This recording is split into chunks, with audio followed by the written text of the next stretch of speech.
everybody, Paul David here.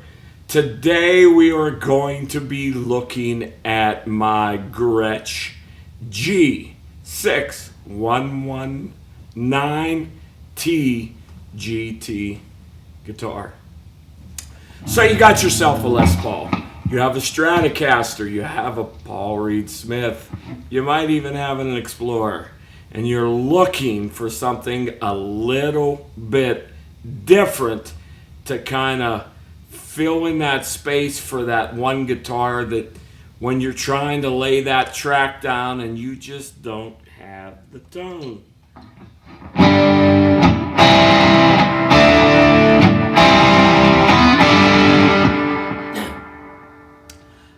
As I said in one of my previous videos, I was watching the Beatles Get Back documentary, and I was noticing the tone that George Harrison and John Lennon had on their guitars. So I went out and bought this Ibanez, and I discovered the hollow body guitar.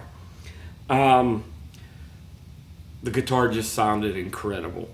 So I started searching for a little bit of a higher end guitar, and I just happened to stumble across the Gretsch.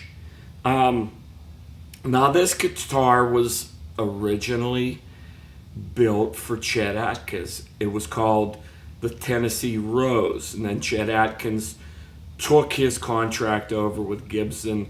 Gibson filed a lawsuit against Gretsch and got that trademark, the Tennessee Rose trademark. But in the interim, George Harrison picked up this guitar and he started playing this guitar. This guitar is one of the guitars you're going to hear on probably the first 5 Beatle albums that they created, all those classic hits. It's a archtop electric guitar. Something to point out to you, I was a little bit shocked when I first seen it, but as you start to learn the history of the guitar, you're kind of like, okay, I get it. The F-holes on this guitar, if I'm going to stick my finger in there, you can't do it. These are painted on F-holes. It's a classic guitar from the 60s. The guitar has a maple body and neck, rosewood fingerboards. It has the Gretsch Filtertron pickups. It has the thumbnail inlays, and it looks like little thumbnails sitting up there on all the inlays on the fretboard. And the guitar just sounds a little different. Purchased this guitar online. Wasn't sure what I was going to get. Obviously, when you make an online purchase, you don't know what you're going to get. Brought it home. Guitar's made in Japan. I ended up doing a crown and refret on it, just like you would do with if you bought yourself an Epiphone. Seems like the fretwork isn't always perfect. I thought a guitar built in Japan would have a little bit better been crowned and leveled, but this one wasn't. Now, if you know the history of Gretsch, old-time rockabilly guitars, built by an old company out of New York. I think they were on Long Island. Gretsch has since established a relationship with Fender. Somehow Gretsch family still owns the guitars, and Fender has taken over the distribution, possibly the production and distribution. They're not completely owned by Fender, and the family still has some kind of right in the production of the guitars. This particular guitar comes with, has the lock-in tuners, classic Fender thing that they're putting on their modern guitars. Comes with Gretsch trademarked lock-in tuners. It has the strap blocks, just like if you buy a brand new Fender Tele or Strat, they come with the strap blocks on it. This has the strap blocks. Obviously the Bigsby bridge, and its archtop bridge. not the standard Gibson type bridge on the back of the guitar. So you get a volume knob with the bridge pickup, you get a volume knob with the neck pickup, and then you get a main volume knob. And I'll kind of demonstrate that for you, how that works. So that's the volume for the bridge pickup. Switch up to the neck pickup, and there's a volume there. So let's say you want to run both pickups and you want to set, let's say the neck pickup to an 8 and the bridge pickup to 5, and then you want to be able to adjust. So you got them both set like that, and you still want to have some control over how loud you are. There's an extra volume knob that sits up here, and that's the reason. That's the reason why that knob's like that. It has a 3-way pickup selector up here and just one tone knob down in this position. I'm going to play a little bit of things for you on the guitar, give you an idea how it sounds, try to be a little bit diverse in what I do, and let you make up your own mind for the guitar.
Through my Vox AC30 and the Marshall DSL. I have a little bit of delay set on the both guitars, ping-ponging back and forth between the two guitars.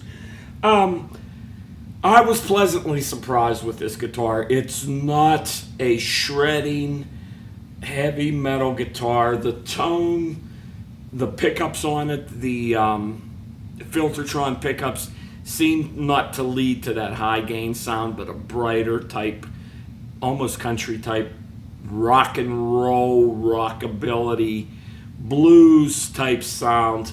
It has a little bit of more body to the sound from what I, just from my own experiences. I've been playing the guitar for a couple of weeks now, and I really, really like it. The more I play it, the more I want to play it, to be honest with you. It's a thin line, as you can see the thickness of the body right here. And that was kind of what I was looking for. I wanted a hollow body, but I didn't want a thick guitar that you're reaching out around. And this kind of just fit the bill. I found the guitar just researching, and I didn't even realize, as much as I listened to the Beatles, that this was one of George Harrison's main guitars in the early 60s. Again, Gretsch G6119T. ET is the model. They also make a T62 that has two switches up here, just slightly different, but it doesn't have the cutouts on the F-holes. Great guitar, if you want my opinion. Again, this is Paul David. If you've liked this video, would you please subscribe and like? And always, thank you for watching my channel.